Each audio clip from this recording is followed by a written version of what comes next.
Very much so at the front burner. Those protests continue this afternoon. Now, to give us insight as to events unfolding just at the National Assembly, we're joined by our very own News Central's Idong Joseph, who's been following the story. Idong, a very good afternoon to you. Talk to me. What's the latest regarding pressure today? We are at the National Assembly, precisely the main gate of the National Assembly, where for 2 days this place has been filled with protesters demanding electronic transmission of results here.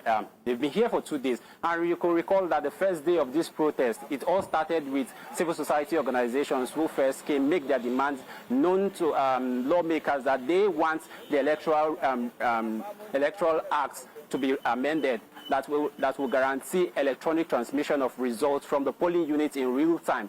And later that day, we recall that Peter Obi, the former presidential candidate of the Labour Party, also joined the protest on the first day. And on the second day, we saw that it was dominated by members of the opposition parties, and we saw someone like the former Minister of Transportation, Rotimi Amici. We also saw former Minister of Youth and Sports Development, Solomon Dalong, and also the former presidential candidate of the AAC, Omoyele Sowore. They all came here making the same demand. All demands from the first and second day were just for the Senate to conclude the process of electronic transmission, to adopt that clause for electronic transmission of election results. And that yesterday, what we saw here was quite different from what we witnessed on the first day in terms of security presence. On the first day, it was quite minimal, but on the second day, there was heavy security presence here, and towards afternoon it was even more than what we saw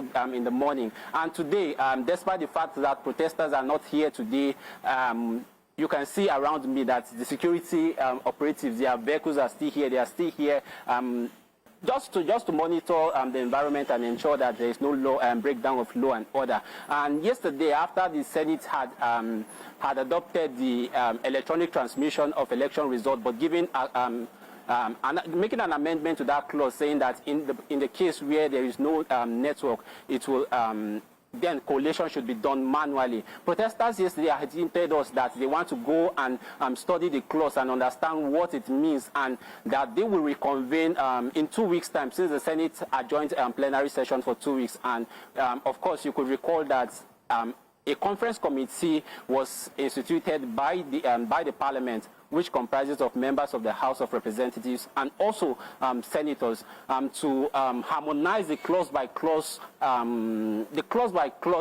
adoption of the Electoral Act and come up with a clean copy which will be transmitted to the President. For now, you can see around me the pressure is quite calm.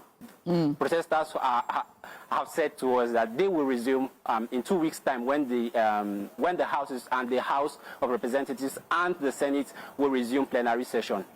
All right. Back to you, Judith. Yeah, Joseph, I must say thank you for that. Just painting a whole picture of what the scene has been last 2 days and even today. Now, we wait for 2 weeks and see what will happen after they have convened and gone thoroughly through the clause and what it really means with this motion. Joseph there, our National Assembly correspondent, just giving us insight.